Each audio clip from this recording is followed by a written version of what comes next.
हाँ तो बच्चों आइए क्वेश्चन नंबर हम 14 को समझते हैं।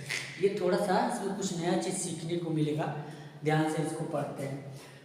The difference between compound interest and the simple interest on a certain some for 2 years at the rate 6% पर एन्यूम इज 90 रुपीज। फाइंड द सम। समझते हैं कि कह रहा है कि डिफरेंस बिटवीन कंपाउंड इंटरेस्ट और सिंपल इंटरेस्ट के बीच डिफरेंस है ऑन ए सर्टेन सम, किसी खास प्रिंसिपल अमाउंट पर। कोई खास प्रिंसिपल अमाउंट है जो कितने साल के लिए, 2 साल के लिए 6% पर एन्यूम के हिसाब से उन दोनों के बीच में डिफरेंस है 90 रुपए का। फाइंड द सम, वो सम पता करो, वो पैसा पता करो, प्रिंसिपल अमाउंट पता करो। फाइंड द सम का मतलब प्रिंसिपल अमाउंट है। कह रहा है कि कोई प्रिंसिपल अमाउंट है, अगर उस प्रिंसिपल अमाउंट को 2 साल के लिए 6% पर एन्यूम के हिसाब से अगर कहीं दिया जाता है तो उसका सिंपल इंटरेस्ट और उसका कंपाउंड इंटरेस्ट उसी रेट पर, उतने दिन के लिए, उन दोनों का कंपाउंड इंटरेस्ट और सिंपल इंटरेस्ट का जो डिफरेंस है, अंतर है, वो 90 रुपए के बराबर है। तो बताइए कि वह अमाउंट कौन सा, वह अमाउंट कितना है। ठीक है ना, क्वेश्चन समझ में आ गया कि नहीं आ गया? तो ऐसे में क्वेश्चन जैसे कहा वैसे हम करेंगे। पहले सिंपल इंटरेस्ट निकालेंगे, फिर कंपाउंड इंटरेस्ट निकालेंगे, फिर उनके बीच में डिफरेंस करके बराबर 90 के बराबर करेंगे, ताकि एक इक्वेशन बनेगा, उसके बाद पता चल जाएगा। तो पहले सिंपल इंटरेस्ट निकालते हैं। Simple interest, simple INTEREST, simple interest P तो हमें पता ही नहीं है, तो पी ही मान के चलेंगे।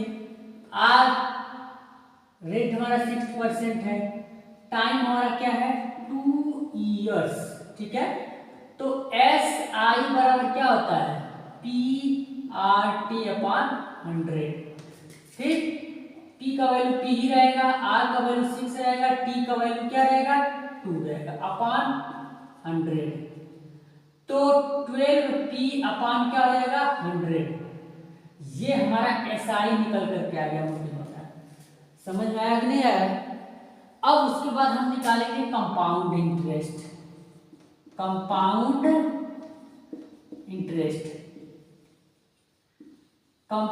इंटरेस्ट निकालेंगे तो इसमें कंपाउंड इंटरेस्ट के लिए P क्या रहेगा P ही रहेगा। R हमारा क्या होगा 6% होगा, और N का वैल्यू हमारा 2 years होगा। ठीक है, N का वैल्यू 2 years होगा। तो इसका हम कंपाउंड इंटरेस्ट निकालेंगे। सबसे पहले अमाउंट होता है, अमाउंट का फार्मूला बना होता है, इसलिए अमाउंट 1 + R अपॉन 100, और ये क्या ये हमारा N हो जाएगा। वैल्यू पुट करेंगे P, तो P ही रहेगा 1 + R रेट 6%, ये अपॉन क्या होगा 2 होगा। ठीक है, P 100, इसको सॉल्व करेंगे +6 2 होगा। ठीक है, P 106 अपॉन 100 ये होगा। P इसको मल्टीपल में लिख लेंगे, 106 अपॉन मल्टीप्लाई 106 अपॉन हो गया। इसको मल्टीप्लाई कर लेते हैं, करके सटा लेते हैं।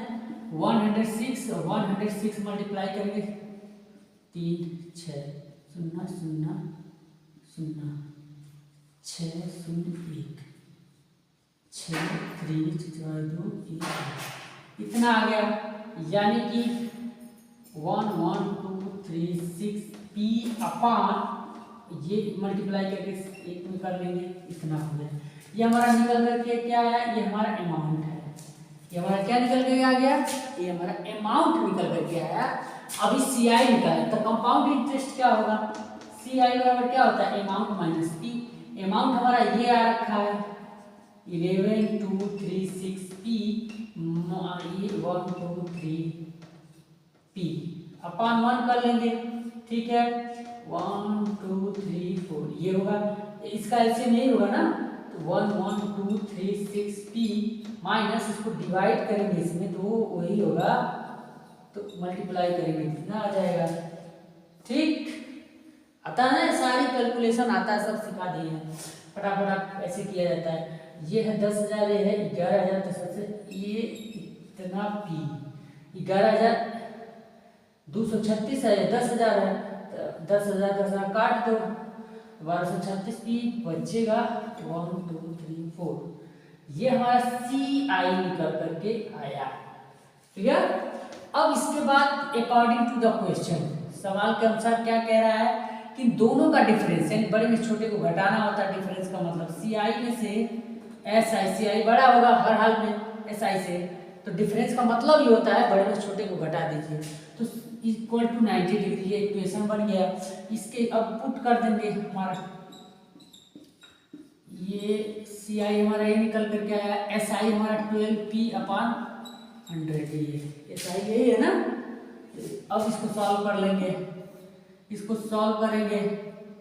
अब देखो ये छोटा है और ये बड़ा है, इतना होगा, ठीक है, सॉरी, ये बड़ा है और ये छोटा है, इन दोनों में पहले नजर दौड़ाएंगे क्या ये छोटा वाला इसको डिवाइड कर दे रहा है। हाँ, इसको ये तो डिवाइड कर देगा, तो इसका मतलब अगर ये छोटा वाला बड़े वाले डिवाइड कर दे रहा है, पक्का समझ लो एलसीएम वही बनेगा। जैसे मान लो 2/10 हो गया, ठीक है, अब प्लस 3/5 हो गया, तो इनका एलसीएम क्या होगा। एलसीएम निकालने से पहले एक नजर दौड़ा लेते हैं कि ये जो छोटा वाला डिनोमिनेटर है और बड़े वाले डिनोमिनेटर को डिवाइड कर दे रहा है कि नहीं। अगर डिवाइड कर दे रहा है तो ये बड़ा वाला ही हमारा एलसीएम हो जाएगा। डायरेक्ट इस बात को समझ लेंगे।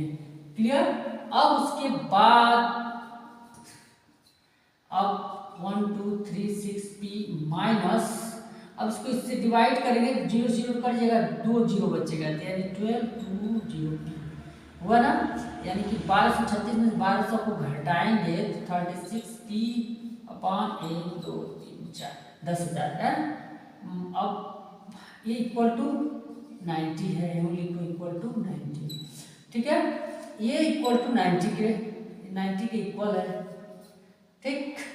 41 मान के तिरछा गुणा कर लेंगे, 36p/90 गुणे ये हमारा होगा, ठीक। तो p बराबर क्या होता है, ये डिवाइड में चला आता है, 90 मल्टीप्लाई 10 1 2 3/36 हो गया। सॉल्व कर देंगे, इसको काट कूट देंगे, 3 काटेंगे, 3 1 3 3 2 6 30 आ जाएगा, 2 से कटेगा 30 कटेगा, 3 चौक 12 3 10 30, ये 2 से कटेगा 2 बार में, ये 5 हो जाएगा।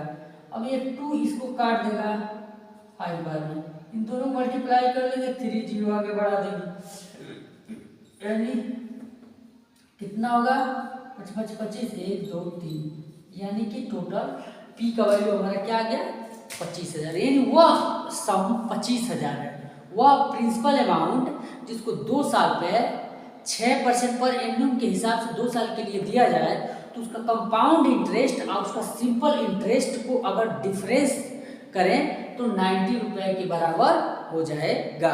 अब क्वेश्चन नंबर 15 बिल्कुल सेम टू एकदम इसी के जैसा है, उसको एकदम स्वयं लगाना है और याद रखना कि एक बार लगाने में तो आएगा नहीं, क्योंकि कहीं कहीं काटने कूटने में गलती कर देते हो, थोड़ा सा लंबा है, काटना पड़ता है। सवाल तो एकदम आसान है, बस ध्यान लगा के रखना है कहाँ सही से काटना है कि मिस्टेक ना हो।